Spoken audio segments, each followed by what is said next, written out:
El motivo de grabar este video sale de algo bien especial. Bueno, voy a partir por decir quién soy yo. Yo soy, y mi nombre es Iván Pérez Gutiérrez, y soy ingeniero civil mecánico egresado de la Universidad Técnica del Estado en el año 1975. Y lo que me preocupa y por lo que hago este video es porque desde el año 2016, que fue la fecha en que falló el puente Caucao, he pasado por varios momentos de vergüenza. En el momento en que supe de que el puente había tenido unas fallas que no tienen ninguna explicación razonable al hacer un proyecto de ingeniería como este. Y después, a medida que ha pasado el tiempo, nueva vergüenza cuando salió un reportaje en El Cable relacionado con que en Chile poco menos que eran unos payasos diseñando puentes. Y después sigo teniendo vergüenza porque el puente, hasta la fecha, vamos a cumplir 3 años ya de la falla del puente, y todavía no hay una respuesta que sea satisfactoria para explicar cuáles son las causas de la falla, por qué ha fallado. He intentado yo conversar porque mi especialidad en la mecánica durante algún tiempo ha sido analizar fallas de componentes de equipos mecánicos. Y veo que en el Ministerio de Obras Públicas, al parecer, no les interesa la opinión de los especialistas mecánicos, ingenieros civiles o ingenieros de ejecución mecánicos, que podríamos darle una explicación razonable a este tema, y se ha preferido recurrir a otras especialidades, o también se ha recurrido a empresas extranjeras. Es como si aquí en Chile no existiéramos los ingenieros mecánicos para el motor. Eso me motiva bastante para hacer este video. Siento como la necesidad de hacer algo por este tema del puente. Me han dicho que estoy obsesionado con el puente de alguna manera, pero bueno, ahora voy a tratar de explicarles por qué me siento obligado a hacer este tema. El puente está construido en 2 sistemas, como se ven en esta maqueta. Esta maqueta representa uno de los brazos del puente, que es el brazo sería esta es la estructura metálica que está cubierta con pavimento y con ciclovía y con otras las barandas, todo lo demás, que es una estructura metálica que se supone que se levanta según el diseño del puente. Se tiene que levantar desde una posición que está horizontal, como se ve aquí, y se tiene que levantar hasta una posición así, en un movimiento como este, hasta los 83 grados. Eso es lo que dicen los pocos planos que he logrado encontrar para ver cómo funciona este tema.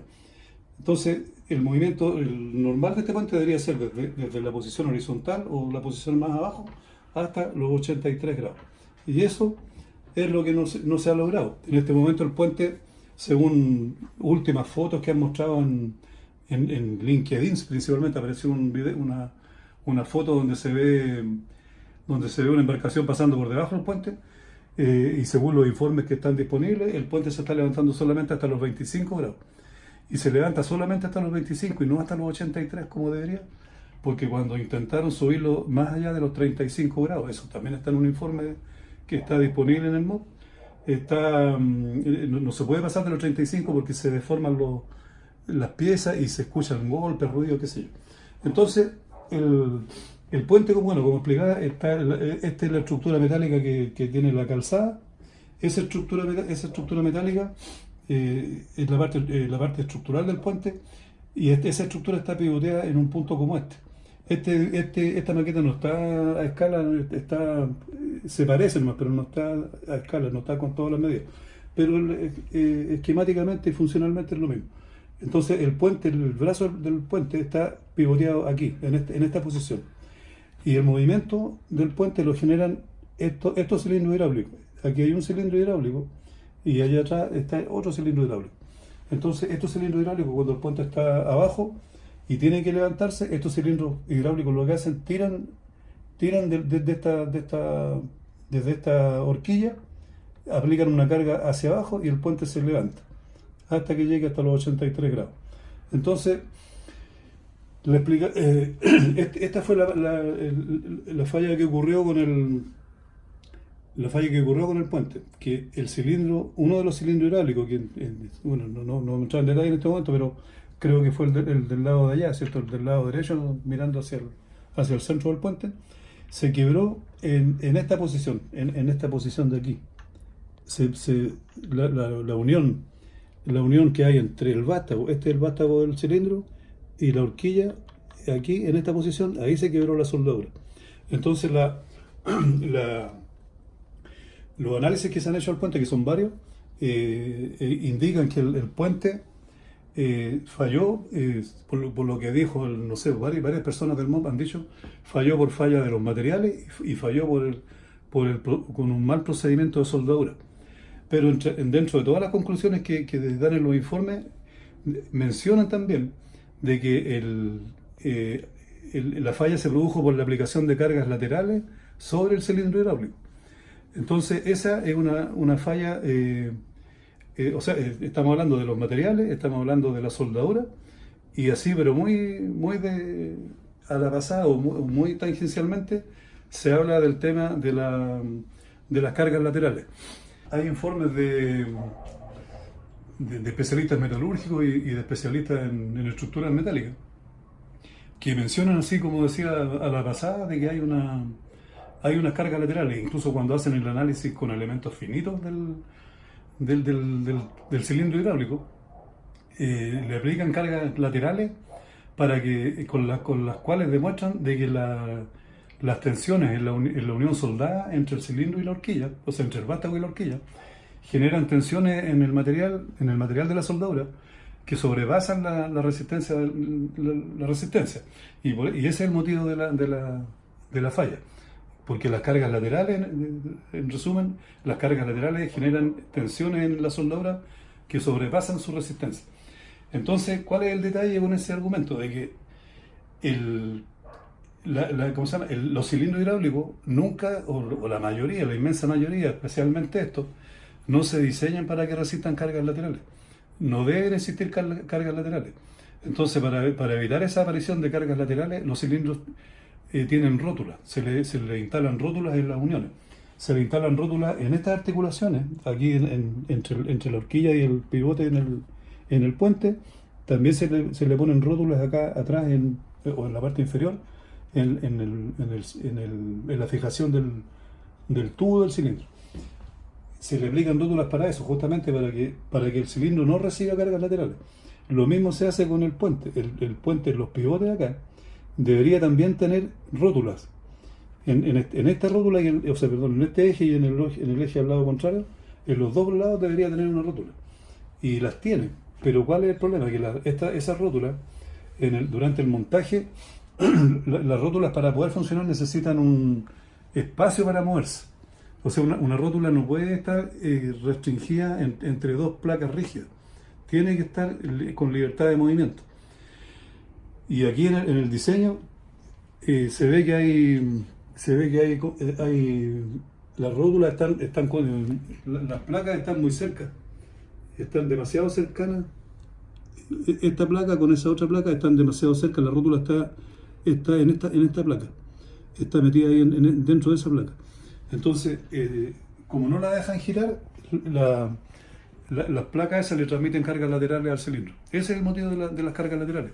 Y esa es la causa de la falla, esa es la causa raíz. La soldadura o los materiales del vástago o el material de la horquilla no son capaces de generar cargas laterales. Lo que generan las cargas laterales es el poco espacio que le dejaron a las rótulas y también el desalineamiento. Ya, entonces vamos a mostrar cuál es la verdadera causa de la falla, entonces, que es el desalineamiento, y no es la soldadura y no es el material del vástago ni el material de la horquilla. Aquí en esta maqueta, tal como estamos ahora, está con todos los pivotes alineados. Aquí el pivote los dos pivotes del puente, del brazo del puente, los dos pivotes estos están alineados. Tuvimos la precaución de montarlos bien alineados, de manera que este pasador de aquí está colineal con el pasador al otro lado. Este pasador de aquí está también colineal con el otro. Aquí en este caso, bueno, pusimos un destornillador ahí para hacer la función de los pasadores. Y lo mismo en el de abajo, también están alineados este pasador con el pasador del lado contrario. Entonces, cuando está así, el puente, aquí lo vamos a ver, se puede levantar fácilmente y se mueve, sube y baja con total facilidad cuando están en esa condición. Cuando uno desalinea este pivote, por ejemplo, que yo lo puedo aquí, bueno, le hicimos dos agujeros a los pivotes para poder desalinearlo de manera más fácil. Lo que hicimos fue desalinear este pivote con el pivote al lado contrario. No están desalineados respecto al eje mismo, sino que están desalineados con respecto al brazo del puente. Entonces, cuando se desalineó ahí, al levantarlo acá con el mismo elástico, estamos poniendo el elástico para mostrar que ahora tiene más dificultad para subir. Y se queda, ya no cae solo, sino que hay que bajarlo, porque tiene mucho roce. Hay mucho roce aquí en estos pivotes, en estos dos pivotes, entonces el puente ya no baja ni sube fácil. Hay que aplicarle más fuerza. Y como en la realidad en el puente están desalineados, esas piezas están totalmente desalineadas, por lo que explican en los informes técnicos que se hicieron. Estas piezas se corrieron en algún momento, las placas no están paralelas, solo las dos placas deberían estar perfectamente paralelas y están así inclinadas. Entonces, al estar inclinadas, una de esas placas ni siquiera está alineada esta placa con la placa del mismo pivote. Esas dos placas están desalineadas. Y así que 15 metros más allá o 12 metros más allá de esta distancia, más desalineados tienen que estar. Y lo mismo pasa con esta, con esa y con las de abajo, ¿ya? Eso es importante que esté alineado, pero no es tan importante como el siguiente efecto. Bueno, el efecto que mostramos recién con el desalineamiento aquí arriba, ¿cierto? Que los pasadores no quedan paralelos, que quedan desplazados con respecto al puente, ese produce un efecto, pero eso no produce cargas laterales en ninguna parte, sino que lo que produce las cargas laterales en el cilindro es la posición de este pivote. Aquí está mostrado exagerado, está inclinado varios grados con respecto al pivote que está más adentro. Entonces el tubo del cilindro está obligado a girar, con respecto a este pasador. Entonces se produce este movimiento.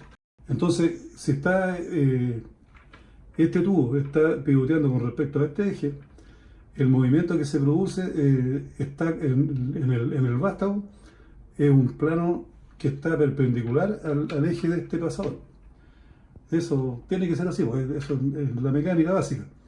Entonces, cuando se gira con respecto a ese plano perpendicular a este eje, esta punta del cilindro, el vástago, tiene este movimiento, hace un movimiento en esa. Si lo miramos de esta dirección, esta punta está a este lado del puente, está fuera del puente. Y si lo hacemos girar con respecto a ese pasador, a medida que se mueve y que rota, se va yendo hacia adentro del puente. Está ahí ahora. Si se viene para acá, ahí sale, ¿eh? Y cuando va para allá, va entrando. Entonces, cuando el cilindro llega hasta donde está el pivote, lo que va a ocurrir es que está fuera bueno, ahí fue porque cuando lo instalamos aquí, ahí está bien. Pero cuando viene hacia abajo, este hace este movimiento ahí, entonces no coincide, esta pieza no podría entrar en este pivote. Estaba totalmente alejado, está por ahí. Entonces hay una distancia que va desde aquí hasta por ahí, esa distancia. Y si yo lo hago girar ahí, esta distancia, ahí se ajusta, ahí lo hago entrar, porque ahí fue cuando lo hice el montaje. Entonces, ese movimiento que esta pieza se aleja de esta otra, es la que genera la carga lateral. Y se genera, ¿por qué motivo? Porque este puente con toda su estructura de acero de grande es mucho más resistente y mucho más rígida que esta punta que el vástago del cilindro. Entonces genera una carga lateral, lo arrastra este vástago y ahí lo quiebra. Porque se produce aquí, tiene como va apretado ahí en esta placa, se produce un momento aquí en esta pieza, un momento y lo empuja hacia allá. Y ahí es donde lo quiere en esta posición. Esa es la causa real de la falla del puente. Es el desalineamiento angular que se produce en el pivote inferior del cilindro hidráulico. Esa es una de las posibilidades. O sea, podría estar desalineado, tal como está desalineado este pivote, podría estar desalineado el de arriba, cualquier cosa. Entonces, eso es lo que va a provocar las cargas laterales, el desalineamiento angular. Bueno, para terminar con este tema de las causas de la falla del cilindro hidráulico, bueno, nos centramos solamente en el cilindro hidráulico, a pesar de que existen otras dos fallas que el puente tiene, que no las voy a tocar en este momento porque ya es demasiado largo el video. Una falla que es la falta de control cuando el puente pasa por la posición de equilibrio, porque esto tiene que pasar, en un momento pasa por una posición de equilibrio y ahí pierde el control, entonces se produce un golpe en el puente. Y el segundo problema es que las unidades hidráulicas de cada cilindro son separadas. Entonces no hay un control simultáneo de las dos unidades respecto a la presión y respecto a la posición de los cilindros. Entonces esos temas podríamos discutirlo en otra ocasión. Pero ahora lo que me interesa también, bueno, recalcar y para finalizar, es el tema de lo burocrático que es todo este cuento para que uno como ciudadano pueda ayudar a aportar una solución a problemas como este. Porque la vergüenza es para todo el país, no es solamente para nosotros, no es solamente para los ingenieros mecánicos, es para todo el país cuando nos ponen en el cable diciendo que no sabemos ni siquiera armar un puente tan simple como este. Yo creo que hay puentes europeos que llegan 500 años y todavía funcionan y son de este mismo tipo. Seguramente que lo hacían con agua, lo llenaban con agua, de alguna manera lo hacían moverse. Pero ¿por qué es tanta burocracia? Mire, yo he intentado desde el año pasado, mandé solicitudes de información aplicando la ley de la transparencia. Tuve que pedirla 2 veces porque la primera vez la pedí en Valdivia y de Valdivia después de bastante tiempo, cerca de 2 meses, que ese es el plazo legal que tienen, me respondieron que no, tenía que presentarlo en la oficina del ministerio, pero en Santiago. O sea, más o menos un compra-huevo cibernético, más o menos me sentí en esos momentos. Y después de eso, con la ley de transparencia conseguí 2 informes, que fue lo único que me entregaron. Yo sé que el MOB tiene más de 2 informes, tiene por lo menos 4. No me entregaron planos, no me entregaron ninguna información más, solamente esos 2 informes. En base a esos 2 informes yo he podido formarme la opinión respecto a lo que mostré en este video.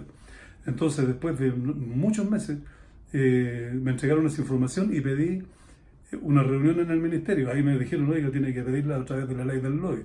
Me dieron una reunión en el mes de febrero a la que fui, expliqué más o menos los motivos, pero en realidad no hablamos prácticamente nada con respecto a las partes técnicas, sino que hablamos solamente de detalles burocráticos, no sentí que fue una pérdida de tiempo esa reunión del mes de febrero. Después, en vista de eso, mandé carta al presidente y a la primera dama, a don Sebastián Piñera y a doña Cecilia Morel, y ellos me pusieron una carta pidiendo que me reuniera con alguien de la dirección de vialidad. Esa reunión la tuve hace más o menos unas 3 o 4 semanas atrás. También lo mismo, no hablamos de cualquier cosa menos del problema técnico, porque de los cilindros, de los pasadores, del alineamiento. No sentí que la persona que me estaba escuchando me estaba entendiendo, así que era perder el tiempo seguir hablando respecto a eso, porque no es la especialidad de mecánica. Entonces, después la misma persona me dice, ¿sabe qué? Le conviene a usted pedir mándele una carta al director de vialidad y entréguele en la oficina de parte. O sea, más o menos el mismo método que yo creo que lo debe haber inventado Diego Portales o Bernardo Higgins. No creí que a esta altura existían las oficinas de parte. No tenía idea de eso. Bueno, así somos. La cuestión es que esa carta la entregué cuando me dijeron, la llevé a la oficina de parte, la entregué y hasta la fecha no recibo respuesta. Y yo creo que no hay interés, pues no hay interés. Porque sé que están haciendo el trabajo con una empresa extranjera y sé que hay alguien está revisando lo que están haciendo esa empresa extranjera. Pero todo escondido, no se sabe bien qué es lo que se está haciendo. No tenemos derecho a saber esos detalles. Entonces, en la carta que yo le mandé al director de vialidad, le hice 2 reclamos concretos. ¿por qué el Ministerio de Obras Públicas no considera la participación de ingenieros mecánicos cuando se trata de este tipo de problemas? Este es un problema mecánico, no es estructural, y tampoco es metalúrgico, es un problema mecánico. Y lo más probable es que lo hagamos mejor somos los ingenieros mecánicos. Ese fue mi primer reclamo. Y el segundo reclamo, lo mismo, o sea, relacionado con cómo puede ser posible que Chile salga de la mediocridad si somos tan burocráticos, tan tramitadores. No puedo entender que desde el año 2016, o sea, ya casi 3 años, y no hemos sido capaces de alinear unos pasadores de un puente. Esa cuestión, como dije al principio, me sigue causando profunda vergüenza. Eso es lo que tengo para decir con respecto a este tema.